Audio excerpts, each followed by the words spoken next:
Segundo bloque de nuestro programa anuario 2019. Connie, uno de los casos más salientes en Santa Fe fue este crimen de Diego Román, ¿no? Dieguito Román, sí, un chico de 11 años, un chico de recreo. Apareció su cuerpo mutilado de una manera que algunos calificaron como nunca visto. Diego Román fue asesinado. Yo me acuerdo que fue el primer informe que hice en mi incorporación aquí a el programa en Cuestión de Fondo en julio, los primeros días de julio. Y desde entonces no hay ni acusados, ni sospechosos, ni imputados y obviamente tampoco procesados. Hubo 2 autopsias en el cuerpo de Diego Román. La primera fue la que hizo el doctor Pimpinela, que es a quien vamos a escuchar seguidamente. Y una segunda autopsia que demandó un viaje del cuerpo de Diego Román exhumado y llevado a Buenos Aires, donde se determinó allí que era imposible la hipótesis que en algún momento se había instalado que era el posible ataque de una jauría de perros. Lo que dicen es que probablemente el posterior ataque de los perros haya ayudado a limpiar digamos, algún tipo de pruebas o datos que podían determinar algún tipo de hipótesis respecto a qué fue lo que le pasó. Lo cierto es que en este final de año la familia de Diego Román no sabe quién mató a ese chico. Todo el pueblo recreo sigue reclamando justicia y lo que sí recordamos es la descripción dolorosa del doctor Pascual Pimpinela, que fue el primer médico que tuvo a cargo la autopsia del cuerpo de Diego Román. ¿Cuál es la sensación que tuvo usted cuando vio el cuerpo, más allá de su experiencia? Que se trataba de un caso único. Digamos, voy a empezar un poquitito de atrás para adelante. Siempre me preguntan si me causa algo las autopsias, los casos, si uno ve reflejado en el caso algún hijo, familiar o lo que fuera. Y yo siempre respondo de la manera científica, es decir, como nosotros acá en la Facultad de Medicina lo vemos desde la teoría y de lo que la bibliografía refiere al respecto, porque este es un axioma de la medicina forense, que realmente el día que me cause algo, una autopsia, es el momento de, como dirían en el fútbol, de colgar los botines. Y cuando dice que es único, ¿por qué dice que es único? Es único para nuestra casuística. Es decir, yo soy jefe del cuerpo médico forense, hace más de 20 años que estoy en el Poder Judicial, tengo más de 3.000 autopsias realizadas y no tenemos registrado en el cuerpo médico forense un caso de este tipo. Con la cantidad de lesiones que tenía el cuerpo, con las mutilaciones que tenía el cuerpo, y que un poco uno lo ha revisado acá en la academia, en la base bibliográfica, y realmente solamente se ven estos casos cuando hay estas guerras de los cárteles en Centroamérica, y que aparte el objetivo no es solamente la muerte, sino que el hecho es dejar un mensaje donde se mutilan los cuerpos, donde se le propicia toda esta serie de lesiones corporales, pero nunca en un menor. Es decir, siempre son adultos mayores, pero no un menor de edad. Le pregunto si en los últimos tiempos le tocó ver un nivel de violencia sobre los cuerpos que no había visto antes. Sí, más le digo. Le voy a dar un dato concreto. Hace más de 5 años atrás, usted cuando veía una muerte por una herida de arma de fuego, el proyectil más frecuente de ver era un calibre 22. Hoy le digo que en los últimos 2 años y puede haber 2 casos que hayan sido proyectil 22. La mayoría son de grueso calibre. Ya ese simple hecho habla de otra arma, otro tipo de pólvora, otro tipo de crimen totalmente distinto de lo que ocurría hace más de 5 años atrás. El otro juicio saliente de este año fue el juicio contra la Madre Superiora del Convento de las Carmelitas Descalzas de Nogoyá, la religiosa Luisa Esther Toledo, ¿no? por la denuncia periodística que hiciéramos en el 2016 sobre lo que sucedía puertas adentro en el convento de la ciudad de Nogoyá. El fiscal de la causa, que llevó adelante la etapa de instrucción, fue Federico Uriburu, y nos contó detalles salientes que muchos de ellos sorprendieron de cómo fue la investigación. Lo que a mí me sorprendió en un primer momento, bueno, era la agresión que se sufrió desde un principio. Entiendo también de que... La agresión desde adentro del convento. De quien hoy es la condenada. Pese a que ustedes iban con fuerza policial, incluso. Nosotros aparte fuimos con una idea de entrar de manera pacífica. Si uno pensaba encontrarse con una persona, no te digo sumisa, pero al momento de exhibirle, digamos, la orden de allanamiento, uno pensó en tener del otro lado una actitud totalmente diferente.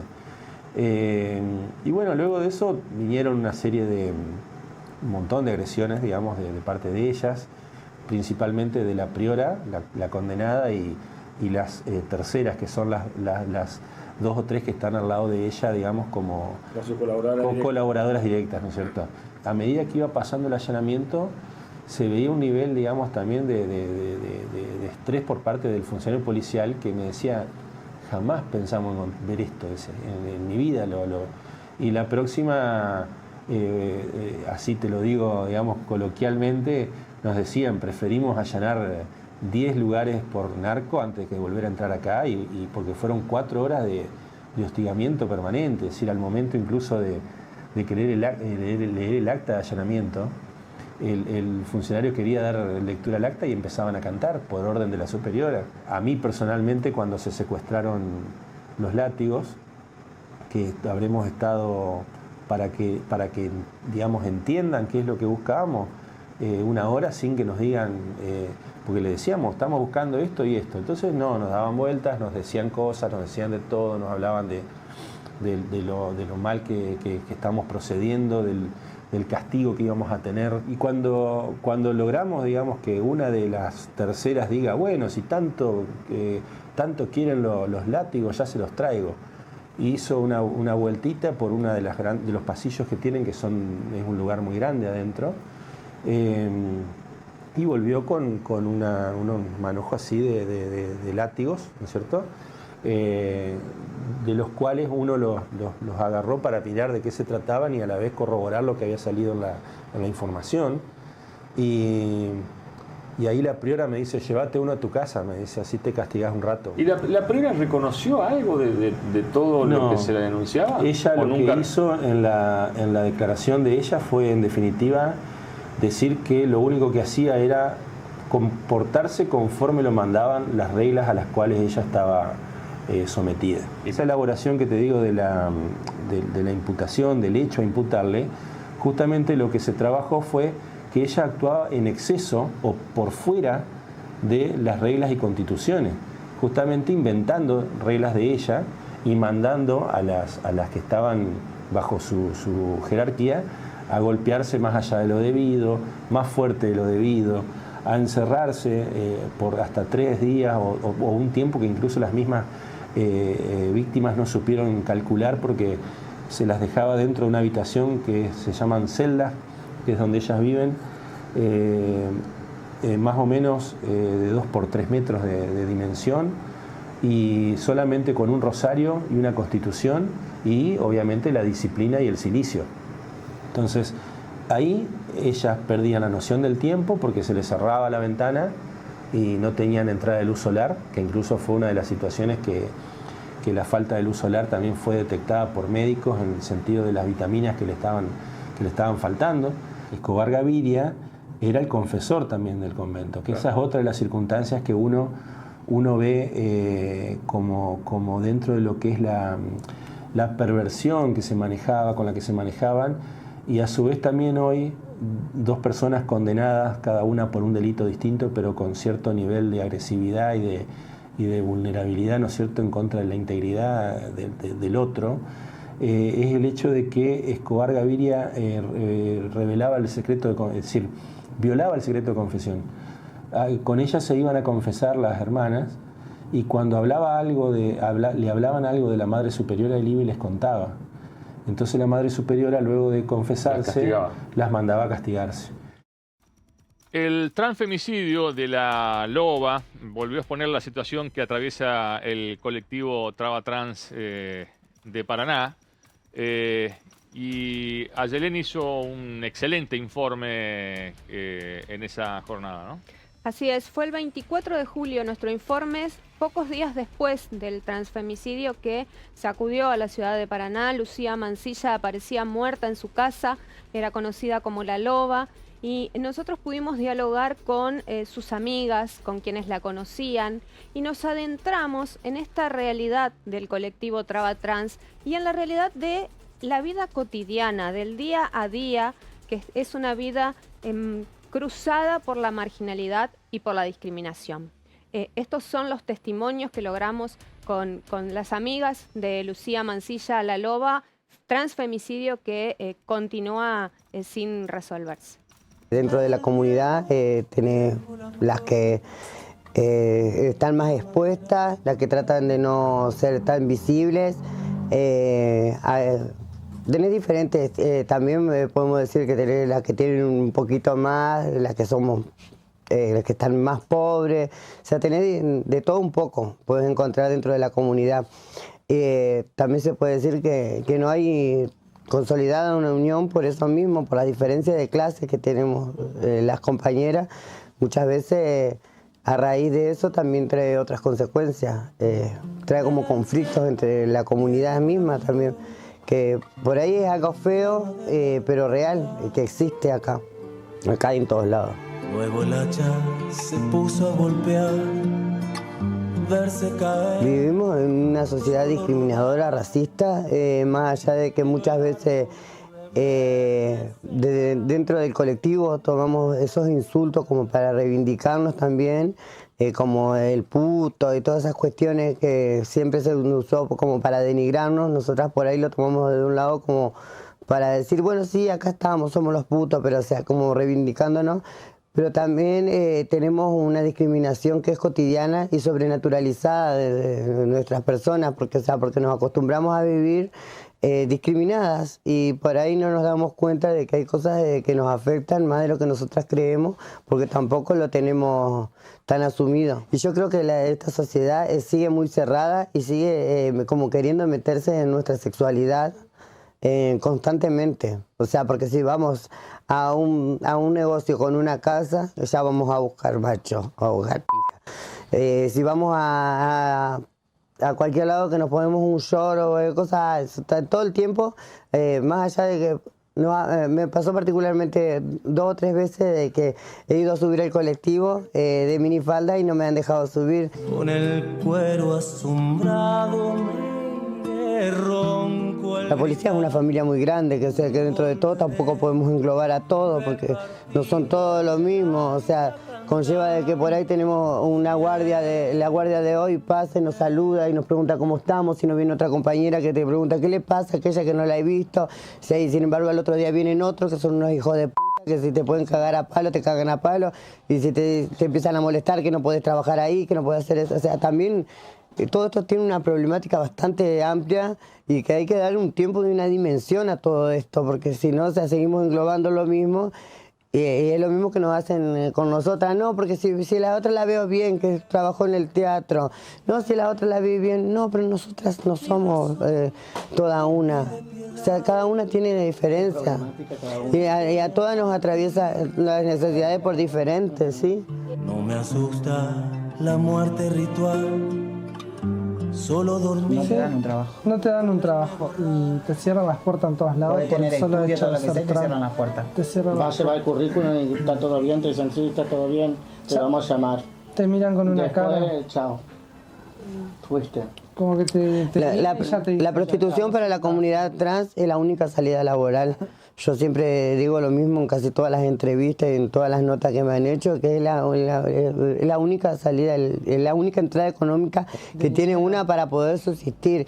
Y mayormente se atraviesa la prostitución en la comunidad trans a partir de entre los 14 y 15 años, que es donde también se están manifestando las compañeras trans, donde están manifestando su deseo de ser, y a donde son muchas veces las familias las desamparan, o muchas, no es que la desampare la familia, sino que eligen hacer su proceso fuera de su hogar. Me asusta la muerte ritual.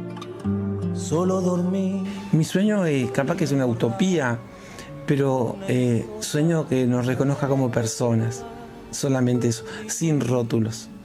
Que no tengamos que poner el rótulo de el gay, el puto, la torta, la travesti, no. Mi sueño creo que, no sé, no creo que lo vea porque yo soy grande, pero igual sigo soñando.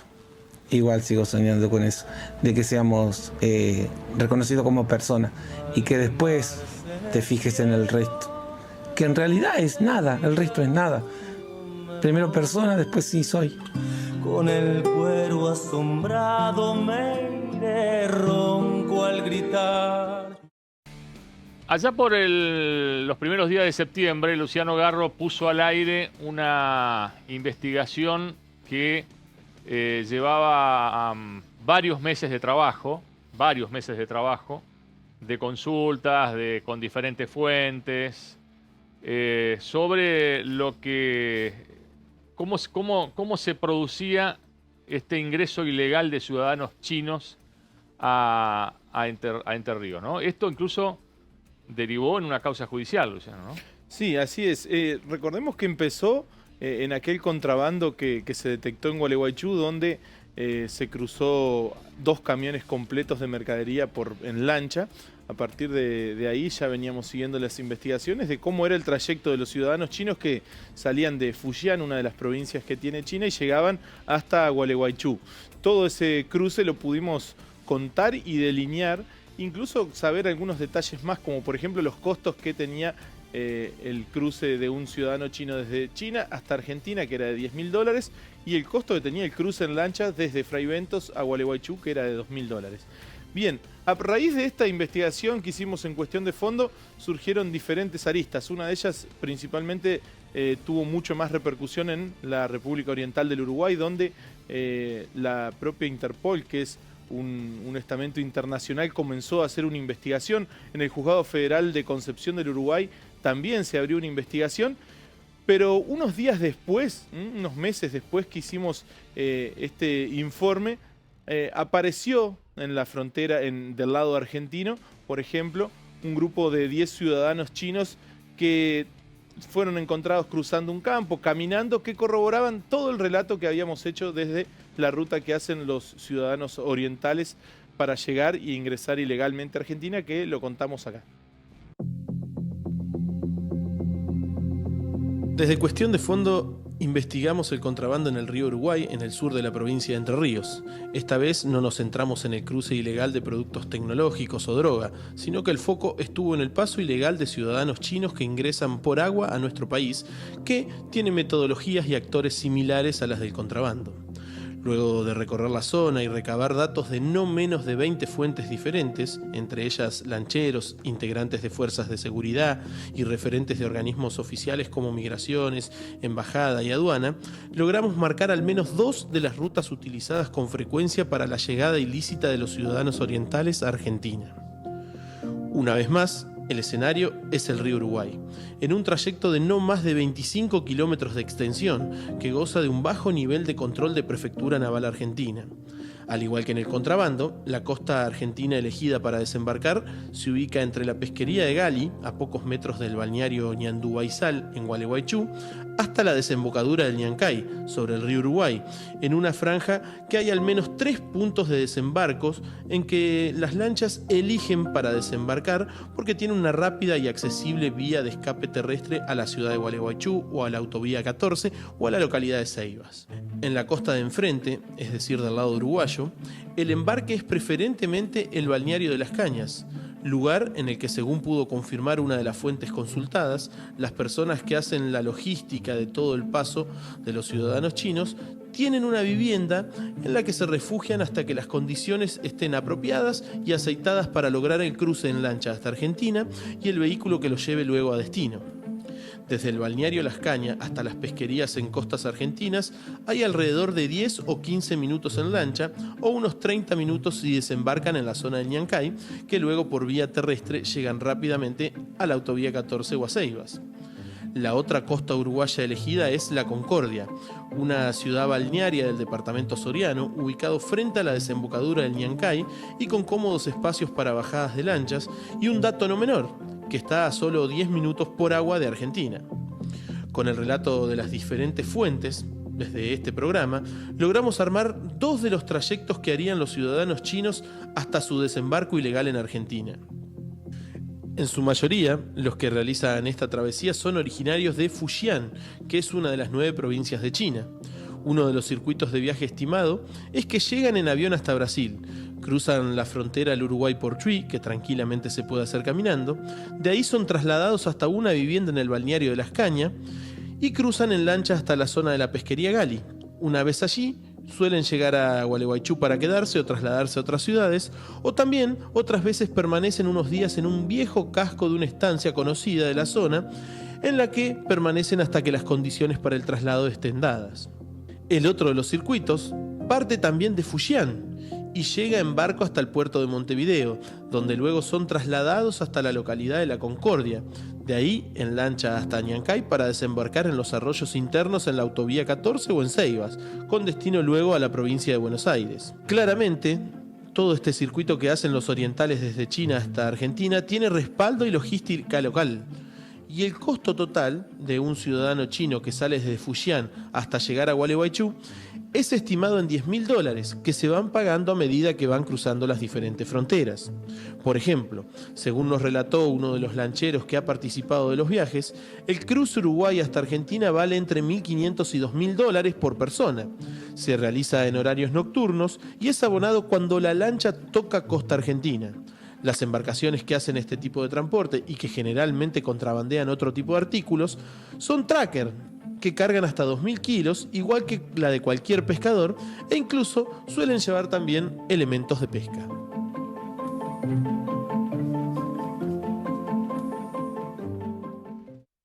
Nueva pausa en nuestro anuario 2019.